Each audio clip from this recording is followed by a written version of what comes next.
People think strength is about tightening the body, flexing every muscle, and bracing for impact. They think that to be powerful, they must clench their fists, grit their teeth, and strain with all their might. But that's not strength, that's resistance. And resistance blocks the natural flow of power. Real strength does not come from tension. It comes from relaxation. It comes from knowing how to let go and still remain fully present, fully alert, and fully capable. When the body is relaxed, energy moves freely. There is no delay between thought and action, no interference, no stiffness to slow you down. A relaxed body is like a tuned instrument. It plays perfectly, responds instantly. Tension is noise. It clouds the clarity of your movement. It turns speed into hesitation, and hesitation is the gap where you lose the moment. But when you are relaxed, your response is immediate, effortless, and precise. You don't need to try hard to be fast. You don't need to struggle to be strong. It happens naturally because you are not in your own way. Look at nature. The wind doesn't struggle to blow. The river doesn't force its way downstream. It flows. And in that flow is incredible power. The ocean doesn't fight, yet it wears down the hardest stone. It is soft, it is yielding, but it is unstoppable. Oh, that's the kind of strength I'm talking about. The strength that doesn't require effort to express itself. It is simply there, waiting for you to get out of the way. Too many are trapped in the idea that strength must look a certain way. Loud, aggressive, heavy. But the most devastating punch is the one that comes from relaxation. The body whips like a rope, the movement is clean, and all the energy transfers without loss. There's no need to summon force from anger or aggression. The power is already within you. You only need to allow it to move through you unblocked. To do this, you must trust yourself. You must train yourself not just to act but to feel. To listen to your body, to know the difference between necessary tension and habitual stiffness. Relaxation is not weakness. It is control. It is confidence. It is the quiet awareness that you are ready, without needing to prove anything. The more relaxed you are, the faster you become.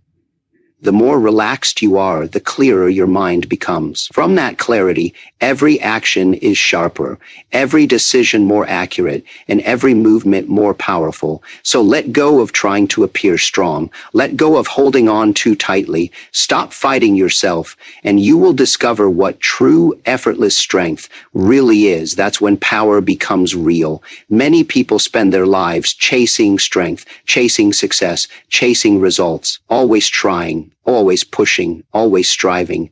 But the more they chase, the further away those things seem to move. It's like trying to grasp water with a closed fist. It slips right through. You cannot force strength. You cannot force presence. The harder you try, the more disconnected you become from the very thing you seek. That's because real strength doesn't come from effort. It comes from alignment. You don't chase the outcome. You become it.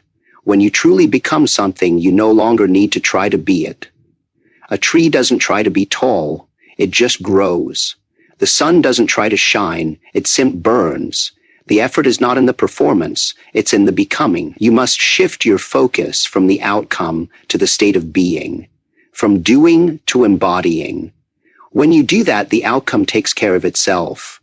Strength is not something you acquire, it's something you allow. And to allow it, you must stop pretending and start aligning with your nature. If you try to act powerful, you are not powerful. You are imitating an idea. But when you are calm, rooted, and real, there's no effort, yet everything you do carries weight. That's the paradox most miss. It's not about trying harder, it's about being truer. Instead of thinking, how can I win? Ask, who must I become so that winning is natural? That's the real question. The answer isn't out there in some technique or method. It's inside, waiting for you to step out of the way. Trying implies separation. It implies a gap between you and what you want. But when you are fully present, when your mind, body, and spirit are aligned, there is no gap. The punch lands without thought. The decision is made without doubt. The motion flows without resistance. That's the power of becoming instead of trying. You don't force the door open. You become the key.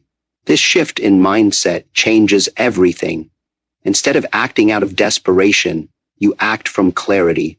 Instead of pushing against the world, you move with it. And the strength that comes from that space is not explosive. It's continuous.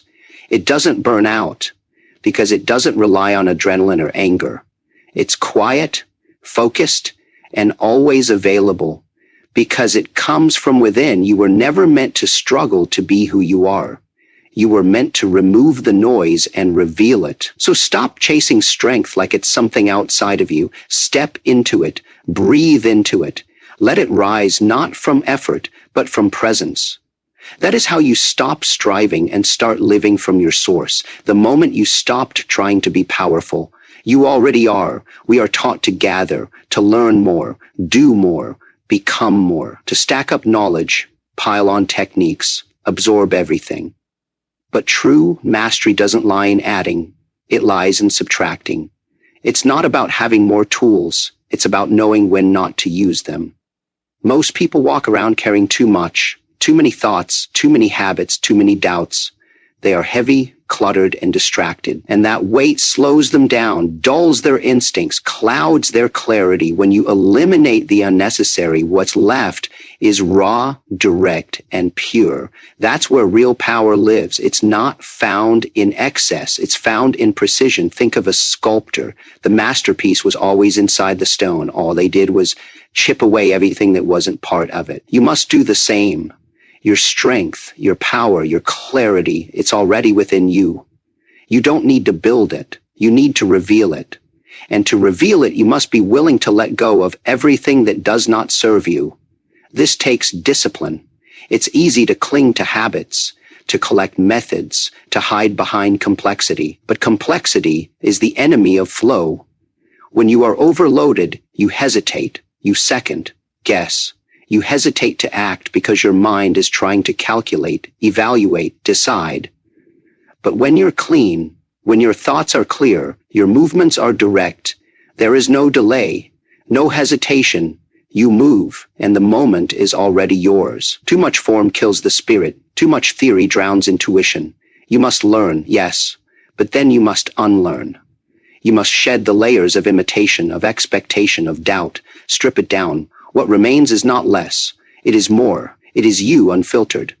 You become faster not by rushing, but by removing what slows you. You become stronger not by bulking up, but by cutting away what weakens you. Your movements become sharper not by adding flair, but by letting go of everything extra. In life, just as in movement, economy of motion is everything. The shortest path between 2 points is a straight line. Don't bend that line with ego or unnecessary effort. Don't clutter it with showmanship or fear. Keep it clean. Keep it honest. Every punch, every decision, every word. Make it count by making it simple. Simplicity is not emptiness. It's refinement. It's the result of intense clarity. And that clarity allows you to act, to move, to live without dragging around what you don't need. So look within. Ask yourself, what have you been holding on to that no longer serves you? What can you let go of so your real power can rise? The less you carry, the faster you become. The simpler you are, the stronger your presence. Most people think action begins with movement, but action, true, effective action, begins in stillness. Not the kind of stillness that's passive or lazy, but the kind that's deeply aware, deeply rooted. When you are still, you are not doing nothing. You are listening. You are observing. You are collecting everything the moment has to offer without rushing to interfere. And from that stillness, you strike with precision, with timing, with complete control. Before the body moves, the mind must settle. If your mind is frantic, your movement will be off. You will react, not respond. You'll be one step behind the moment, always trying to catch up. But when your mind is still, like the surface of a calm lake, you see everything. You anticipate, not just react. You flow with what is, not against it. And that is where power lives. Not in noise, not in chaos, but in silence. Stillness teaches you patience. It allows your instincts to sharpen. When you're still, You're not waiting out of fear, you're conserving, you're reading, you're preparing. Every great action comes from a space of readiness, not restlessness. Think of the space between the inhale and the exhale, that brief pause. That's where awareness lives. That's where everything begins. From that space, movement becomes effortless, purposeful, alive. Stillness also strips away distraction. It forces you to face yourself. No noise to hide behind. No movement to mask uncertainty. Just you and your awareness. And when you learn to be comfortable in that space, you become unshakable. The world can rush, the world can panic, but you remain centered. That's real strength, not needing to react to everything around you. And when you do move, it's not just movement. It's a statement. It's the result of complete presence. A punch from stillness lands differently. A decision made from inner quiet carries a different weight. Because there's no waste, no doubt, no hesitation. The moment unfolds, and you are already there. Inside it, part of it, not behind it. People often confuse stillness with inaction, but the truth is, stillness is the most powerful form of action. It's the pause before the strike, the breath before the breakthrough. It's the eye of the storm, calm and controlled, while everything else spins. If you can find that place in yourself, if you can return to it again and again, then no situation can truly shake you. You will act, not react, move, not flinch, lead, not follow. So do not fear stillness. Embrace it, train in it. Let it become your starting point, your home base, your quiet edge in a loud world. Because when stillness lives inside you, action becomes unstoppable. Power does not begin when you move.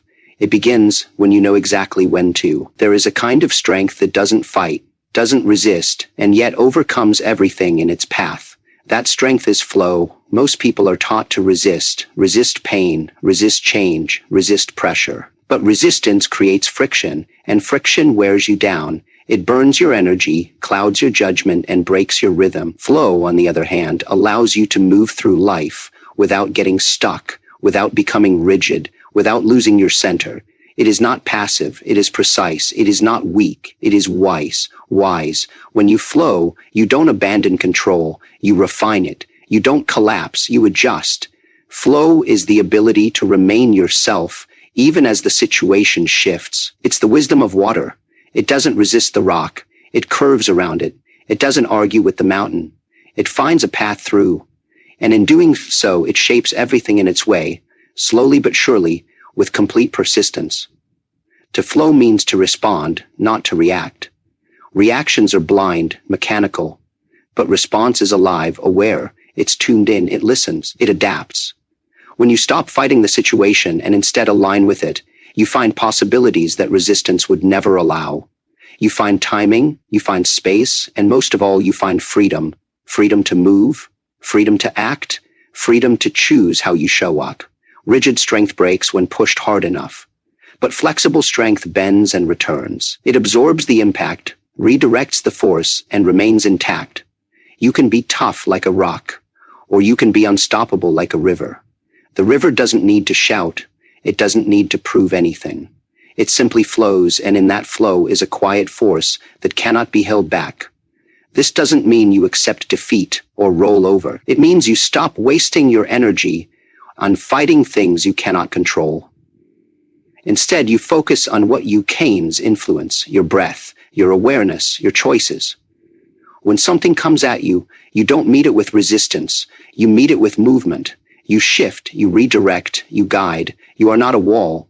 You are the current that moves through all obstacles. The more you learn to flow, the more you'll find that struggle becomes optional. You'll begin to see that life isn't about overpowering, it's about understanding. That the goal isn't to stand still and brace, but to move with grace. You'll feel the difference in your body, in your mind, in your relationships, in your performance. Everything becomes smoother, more efficient, more alive. Flow is not something you force. It's something you allow. It comes when you release control, not abandon it. When you listen instead of argue. When you adjust instead of resist.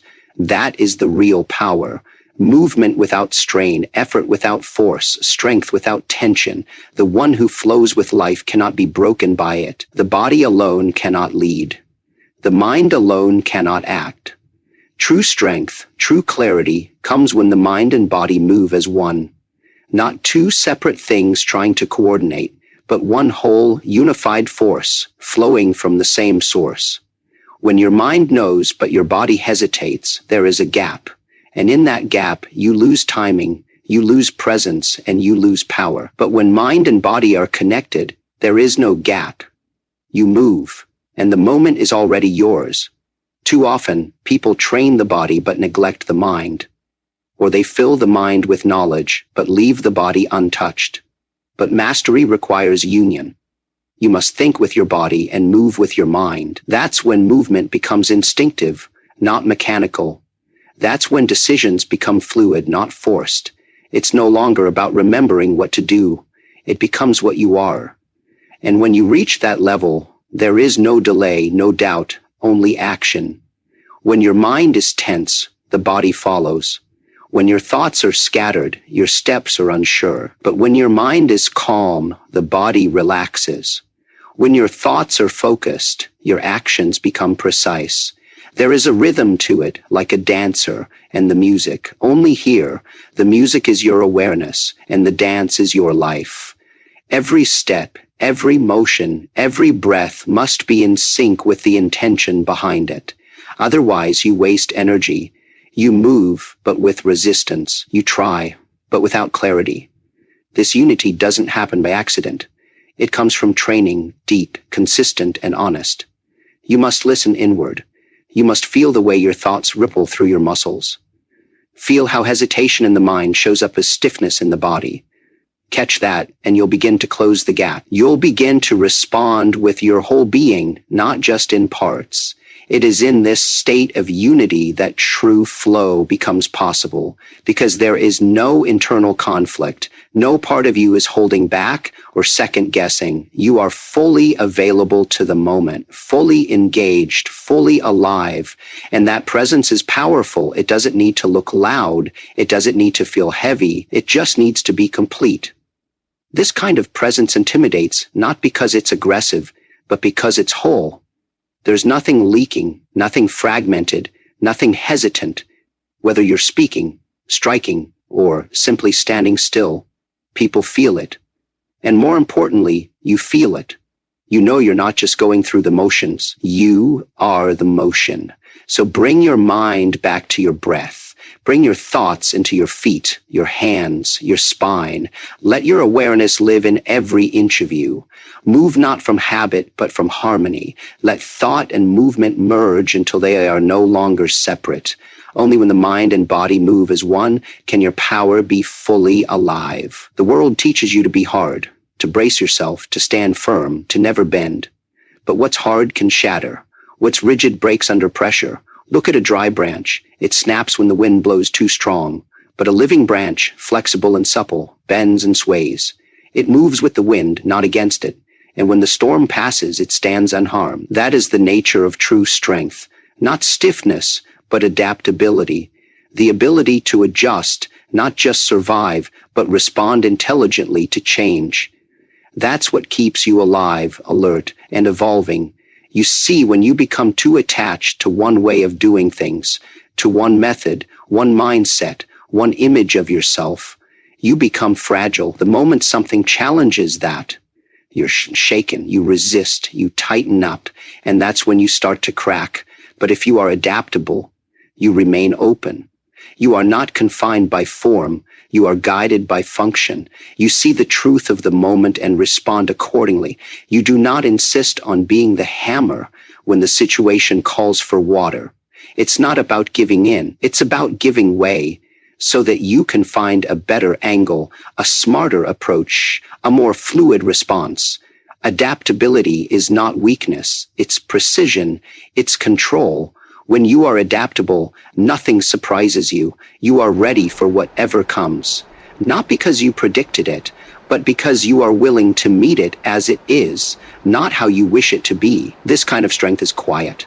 It doesn't need to boast. It doesn't rely on patterns. It trusts awareness over ego. You listen, you feel, and then you move. No stubbornness, no clinging to outdated tactics. You allow the situation to shape your response, but never your center. Your essence remains the same, but your expression becomes limitless. A river doesn't argue with the terrain, it flows through it, around rocks, down slopes, across valleys, always moving, always adapting, and in time it shapes the land itself. That's the power of adaptability. Not in force, but in persistence. Not in resistance, but in responsiveness. You become like water, always finding a way, never being stuck, never being broken. When you embrace this way, fear starts to dissolve, because fear lives in rigidity, in the fear of losing control, the fear of change, the fear of breaking. But if you can bend, there's nothing to fear. You move through change instead of being crushed by it. You adjust your stance, your rhythm, your path, not because you're lost, but because you're awake. So don't hold too tightly to form. Don't cling to identity. Don't freeze when life throws something unexpected. Stay soft inside. Stay alert. Stay adaptable. That's how you remain strong, not just in the fight, but in everything you face. Only the one who can bend can never be broken. Many strive to appear strong. They posture. They perform. They hide their fear behind intensity. But strength that is worn like a mask is fragile. It cracks under pressure. Real strength doesn't shout. It doesn't pretend. It doesn't need a stage. It comes from a place deep within, rooted in truth. You don't need to become something else to be powerful. You only need to become more of who you already are. Do not strive to be strong. Strive to be real. Because when you are real, you're aligned. And when you're aligned, your energy is focused. Your actions are clean. Your presence is undeniable. The search for strength often leads people away from themselves. They try to copy others. They mimic movements, mindsets, even voices, thinking that imitation will lead to power. But imitation is hollow. It might get you applause, but it won't give you impact. It won't carry you through the storms of life. When difficulty comes, only your truth will hold. Only what is real will endure. That's why it's not about adding more to yourself. It's about stripping away everything that isn't truly you. To be real is to be fearless in your honesty, to speak without decoration, to act without pretense, to move without needing approval. And that kind of authenticity creates a presence that cannot be faked. When you are real, people feel it. They may not know why, but they're drawn to it because realness is rare. It cuts through noise. It invites trust. It commands without demanding. But being real is not easy. It requires you to confront your illusions. It demands you let go of the image you think you need and embrace the simplicity of who you are. No extra layers, no polished persona, just presence. Just truth. That's where all your power is waiting, not in the role you play, but in the being you already are. And here's the paradox. When you stop trying to impress, you begin to influence. When you stop chasing strength, you begin to radiate it. Because nothing is stronger than someone who is not pretending. No wasted motion. No split energy. You become whole, you become clear, and in that clarity, everything you do carries more weight, more direction, more impact. This kind of power doesn't burn out because it doesn't rely on effort. It rises from your center, calm and steady. You move not because you're trying to prove something, but because it's natural.